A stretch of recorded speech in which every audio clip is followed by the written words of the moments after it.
All right, let's go out to North Carolina and talk to Melissa. What's up, Melissa? Hey, Dr. John. Thank you for taking my call. I love your show. Thank you so much. I appreciate you calling. What's up? So we have a new situation in our family. My husband and I have been married almost 30 years, and we have 5 adult kids. And that's a lot of people. Yes, it's great though. Okay. So homeschool family, and we're very close.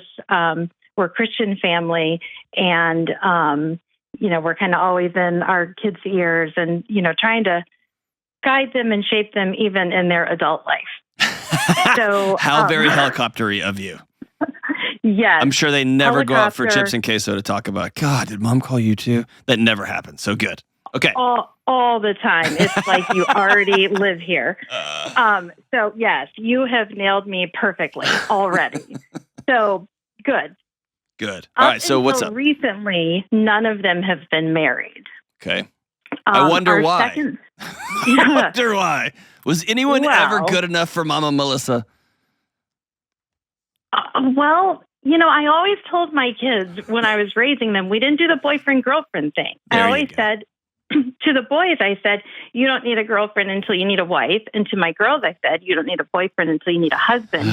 Meaning, let's not do this, in, second grade, so-and-so like so-and-so. Like, I didn't want to do that. I didn't want to put that on them. And I just kind of wanted to shape them to really think about their future spouses. And as they got older, my husband and I met in youth group. We've been joined at the hip since we were 15 and 16.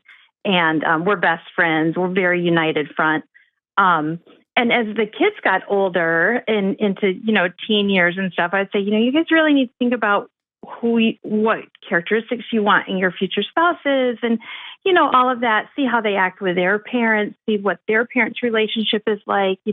Make sure your spiritual values are similar. All of this, right?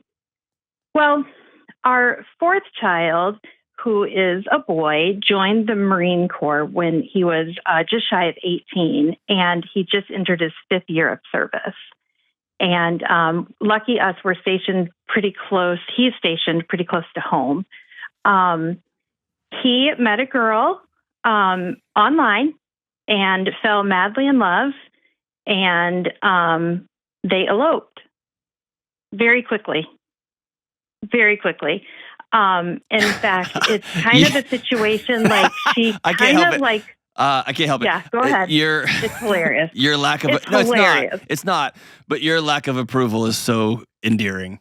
It's so endearing. Oh, well, he totally shocked me, right? Of course, right? So hold on. Okay. I have to say this. I know this isn't about the call, but I have to just say this out loud. Is that okay? Go. And I hesitate to do this because I don't want you to hold on to it. So can I just have this opinion and I can get off the phone and you can go, that guy's stupid. Is that cool? You say what you want to say. Okay. I'm ready. This exact moment is why I think it's very important for kids to date. Because there's not a reference point physiologically in their bodies for love, for that ooey gooey feeling, that that tsunami of emotion. And if they are old enough to, it's kind of like, I want my kid to roller skate, and I want my kid to ride a bike, and I want my kid to ride shotgun in a golf cart or a 4-wheeler before they ever get in a car. Because if I just wait, 21, here's your car. Like, I can do whatever I want, go wherever I want, I can drive wherever I want. Yeah. It's a lot, right? So it's not uncommon for hold. It's like drinking a glass, and the ice is at the bottom. It's that old Dimitri Martin joke. It's just fantastic. The ice sits at the back, and then it all just dumps in your face. It's like this, right? Like, don't date.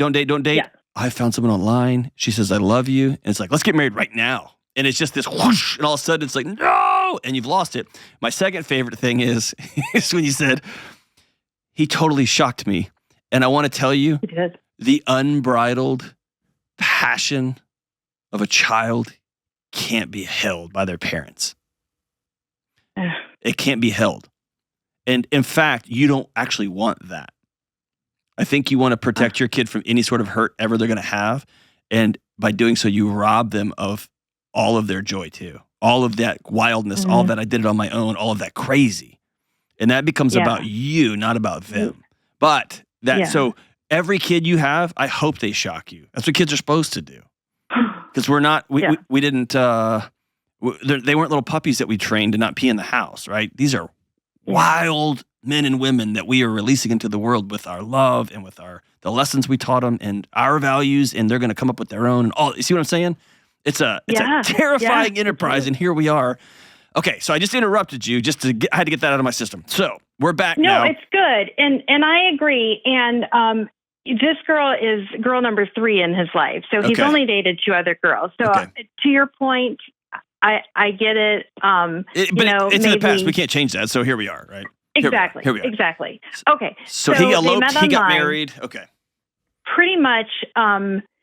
She did not enjoy her home life. And she's younger. She's 18. She'll be 19 in a couple of months. So didn't really love being at home. Met this handsome guy online. Flew to North Carolina. He brought her over on Sunday, and then I think they were married by Tuesday, right? And they had just met in person. So very whirlwind. Yeah. Right. So he shows up on Wednesday, the next day, with a wedding ring on. And I'm like, hey, what's that? And we're at a Mexican restaurant eating chips and queso. And I was like, dude, what's that? And he's like, oh, yeah, Mom, Dad, we went to the courthouse yesterday and we got married. And I was like, what? I would have paid money to have been at that table just to watch that happen. I jumped up and I hugged my new daughter-in-law. Oh, good for you. I'm proud of you for that. That's huge. Good for you. Good for you. Well, I mean, look. That's awesome. Yes, helicopter mom, totally. But also, you're what great. I told her while I was what I told her while I was hugging her is I said, since before he was born, I have prayed for his future spouse. And I'm so glad he found you. Wow. Was I scared to death? I absolutely was scared to death. But that is the truth, and that's my heart. And here's the cool thing. Awesome. I'm glad you didn't lean into her ear and whisper while you're hugging her, I'm going to kill you. That's what Kelly would have done. So good for you. Good for you. No. And here's the really cool thing is I really do love her. Mm-hmm. I've only known her for a couple months now, but she's awesome. Okay. Like, she's awesome. She is young. So what's the catch? What's the catch? There's a catch here. What is it? Here's the catch. Here's where I need some help. Her, as you can imagine, her relationship with her mom and dad is not great. She did not tell them that they were married until just a few weeks ago. Her parents have basically said, don't come back home until you're divorced. They want nothing to do with my son. They want nothing to do with our family. They have actually since moved to the state, so they're fairly close. They're not in the same city, but they're fairly close. And here's where I need some advice. I have told her that I'm very close with my mom, and I have said family is very important, and I want you to be able to reconcile with your mom and dad. I'm not trying to, push, but whenever she would come to me to talk about them, I would just say, I'm sorry you're going through this. I really hope that one day you guys can reconcile, because I think you want your mom and dad in your life. Like, I think parents play a key part. They do, but I'd be very careful about saying that, and here's why. There may be highways of abuse that you don't know about. And when people tell somebody who's been in an abusive situation or an ugly situation, often people who have experienced that, especially 18 or 19-year-olds, they let that stuff out centimeter by centimeter. And it starts with, I didn't want to be at home. Home was really rough. I didn't like it there. That is them slowly testing the waters. Is this okay to talk? Is this a safe place? And when people are like, man, you really need to go back to your family. You're going to miss them. They start to feel insane. Right? And so I think your heart is beautiful. You had a great relationship with your mom, and that was super important to you. sometimes the greatest relationship between a mom and a daughter is a severed one. Because mom was brutal to me. And it doesn't surprise me that she comes to you, somebody who is super smart, super fun, who loves her husband as much as she does, if not way more, and who is, I mean, you sound so grounded and rooted in who you are, right? And so, for her, somebody who might have come from a troubled home, and again, I'm projecting into her world. Her parents might have just wanted her to have a curfew at 18, and she's like, I'm getting married. And so who knows, right? But if I may. Yeah, go ahead. If I can inject here. She has said she feels that she has an older brother who's in therapy that has, this is just word of mouth, but brother has said that the therapist has told him that the parents are emotionally abusive and narcissistic. Okay. And so when I had told her, boy, I hope that one day you can reconcile with healthy boundaries. Sure. That's right. That's right. But that reconciliation at this point will never be hers to own. Because it's her mom and dad who walked away from her. She didn't run away from them. She got married as an adult. A very, very young adult. Yes, but they looked at her and said, we are breaking up with you. And so I think I hope y'all can reconcile with boundaries someday is, I hope your mom sees what an amazing young woman you are. Ooh, that's good. Okay. One day, the woman I'm seeing standing before me right now, who makes my son light up like a Christmas tree, I hope one day your mom sees how amazing you are, because I see it. That's different than... I hope y'all can reconcile someday, because every kid goes through a season, and that lasts well into adulthood for folks, especially in abusive situations, of asking you've heard this, it sounds so woo and cheesy, but it's not, that little 9-year-old kid inside of you going, what was so bad about me? Why are you so mean to me? Or why did you care more about your phone or care more about your job? What was so wild in your life that you hit me all the time, like whatever the thing is, right? And so I don't ever want her to own that. Her parents looked at her and they said, because of your choice, we abandon you until you make different choice. And that could be marriage. That could be job. That could be because she's doing drugs. That could be any number of reasons, but mom and dad are the ones that walked out. And they gave her a boundary. And the boundary is, you will divorce that military guy. And she's not going to do that. They have done what I think is an unforgivable sin for parents, and that is force their child to choose them or their spouse. That's a brutal decision. And what you did, I hope all the parents listening, what you did in that restaurant, the number of times I've met with a parent who has said, especially when I was working in the universities, whatever conversation, my kid came home and said X, my kid came home and said Y, my kid came home and said they've been struggling with this. They said I would do anything to have that moment back because I didn't handle it right. And you did. Melissa, that's amazing. The fact that you got up and your first move was a hug, even though inside your heart had melted and was leaking out your feet, that's amazing. And by the way, when your kids get older, you can tell them that because you get a moment too. So all kumbaya aside, here's the big picture. Yeah. You had a very clear picture of what your later adult years were going to look like.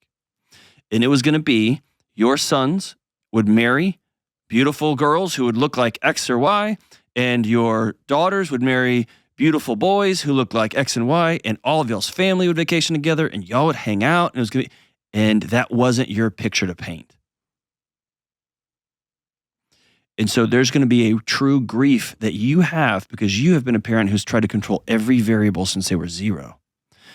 And now you turn these amazing men onto the world, one of whom has already dedicated half a decade to service of other people. And he's a wildcat, man. He's out there. And so you're going to have to grieve that picture because her parents don't want anything to do with you. And you can't fix that because you didn't do anything wrong.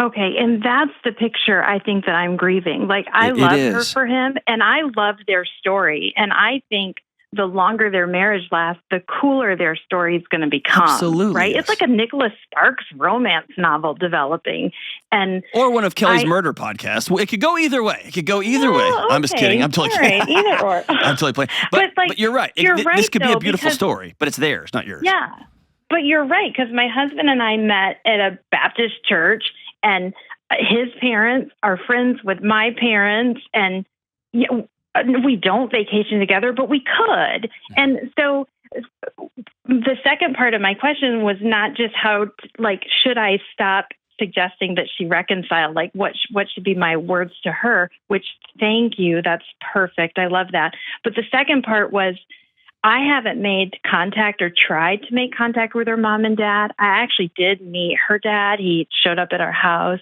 to check on her, which I don't know. I gave him props for that. Yeah. How was that meeting? It was okay. A little awkward. My husband is law enforcement, so we have a police cruiser in the car, and he showed up and knocked on the door, and he said he was very nervous.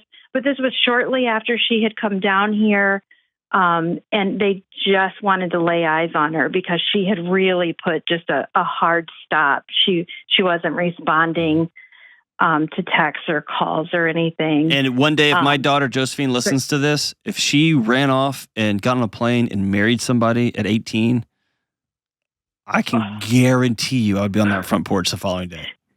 Of course, right? Right? So good for that guy. Yeah, good for him. And I told her, I said, I give him props for coming. I'm sure that, but he just wants to make sure you're okay, and I get that. And so we weren't hugging when he showed up, but I mean, we were all very cordial. He did shake hands with my son. At this point, he didn't know that they were married, and she didn't want to tell him. So it was just some layers of awkwardness. But I would run it through her. I would run it through her and say, I am feeling this sense inside of my mom heart that I want to reach out to your parents.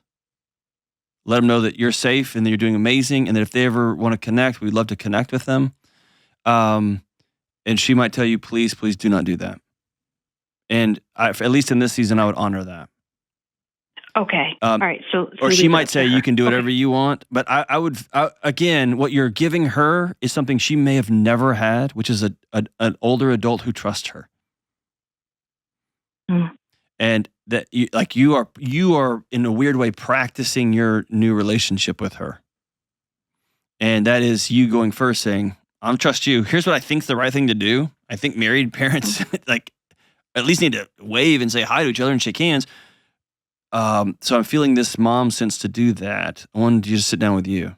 I also think it would be a beautiful thing, as much as possible. This is pie in the sky, but if y'all live in the same community, it'd be awesome if just you and her once a month set up a breakfast together. Because she's a kid. She's a kid, right? So I guess I didn't tell you, right now they are living at my home until he gets his space housing set up. Yeah, that's great. So I have lots of access, and but don't have too much access.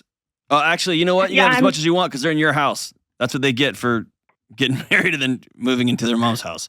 Yeah, and it's temporary. They don't plan on being here long. Base housing takes a while to get set up, but things are going well. But they have their own space, and so we might come together.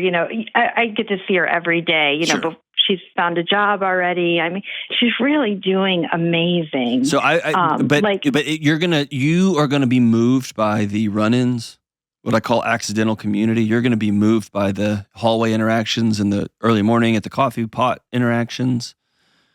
What that little girl's desperate for, she's not a little girl, she's 18, but she's a little girl. What that young woman is desperate for is another adult to sit across a breakfast room table and say, tell me about it. Yeah. A focused, and because what you're giving her right now is Twitter bites, and what she needs is a story. She needs a book. And gotcha. I don't think she's ever had that. Yeah, that kind of connects some dots because she's been just very, very open with me, and she's so desperate for love from her mom. Yeah, that isn't there. It was so funny. Shortly after they got married, maybe 3-4 weeks after they had gotten married and were here, my husband and I had, it wasn't really an argument, but, we had the house was kind of a mess. We had just gotten back from a trip and there was stuff everywhere. And I was like, look, dude, his father had given him a bunch of football stuff. We're big Michigan football fans. I was like, there's stuff in go Blue. There's stuff in 8 rooms of the house. I work from home. I was like, look, dude, I have got to have help. We need to get this stuff. I need it put somewhere. And he was like, I don't know why you're getting upset with me. And I was like, dude, I'm not upset. I'm just saying I need help. We need to, contain this and put it somewhere because I got to get back to work tomorrow. And just normal stuff, just, the dogs. And I was like, this is just crazy. And my older daughter was here and my husband had said, I just don't know why you're yelling at me. And I said, Katie, am I yelling? I don't feel like I'm yelling. And Katie says, well, Mom, you know how when you ask Dad, why is he yelling? And we know that Dad's kind of annoyed and he's not really yelling, but we get where you're coming from. She's like, yeah, you're doing that. And I was like, oh, okay. All right, family. I'm sorry. I'm not trying to raise my voice. I'm not trying to yell. I just need everyone to help me get this stuff put up. My daughter-in-law, looked up and she said, wait, someone's yelling? Who's fighting? What? Exactly. What's going on? Yes. Because she said at home, yes, things are flying through the air and profanity is flying and divorce is being threatened and, just all sorts of So let me say this. nonsense.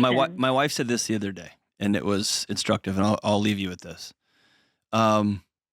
She had a really stressful couple of days doing some stuff, and she's in the middle of she's finishing up her book, and she's editing. It's just a wild season for her. And I was sitting on the couch, which is something I hardly ever do. I just plopped down on the couch, and she said, hey, I'm going to turn a show on because I need to borrow some of your nervous system for a while because I was super chill. And I laughed and said, you got it. And she leaned burrowed in like a puppy does. And after the show was over, 45 minutes or however long the show was, she's like, thanks. And I want you to keep that in your mind that this little girl, I keep calling her a little girl. She's a 18, 19, 20-year-old woman. This woman needs to borrow your nervous system for a while. She needs a new picture, speaking of new pictures, of what a functioning house looks like, of what a disagreement between two people who are committed to the end of time to each other looks like. Clean up your football stuff. What football stuff? Why are you yelling? I'm not yelling. And you both love each other. And it's a matter of what pile goes where, not a matter of, can I sleep in this house tonight? And so she's going to be borrowing your nervous system. You're going to be painting a picture for her of what marriage could look like because she does not have a good picture of what marriage can look like.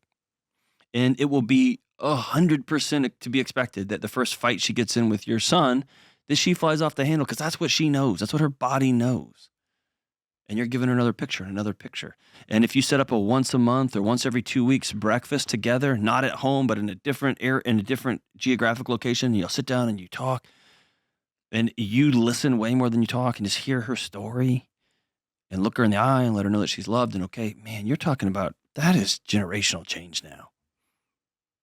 But for the time being, I would run it through. And by the way, it's okay to tell them this. Hey guys, I had a picture of what your courtship and marriage would look like. This wasn't it. So we get it. We get a minute. And I've told countless 18 to 25-year-olds, hey, you just blew up your whole parents' world with who you married or who you're in love with. That's great, but they get a minute too. And so I think it's fair to say we did not have on our radar a weekend romantic marriage to someone you met on the internet. That wasn't our picture. And it wasn't our picture to draw, but we drew one anyway. So we get a minute. We're figuring this out too. You get to say that also. But for the time being, I would run that through her daughter. And I would say the words, I trust you right now. My mom instinct says I'm going to reach out to your parents and try to put an olive branch on the table and connect with them. But I trust you. You think that's a good idea or not a good idea? And let's go from there. Man, they're really lucky to have you. You sound like a pretty awesome mom who loves her kids. You probably love them a little too much, but you love your kids, and that's amazing. It's awesome that you called. Thank you so much.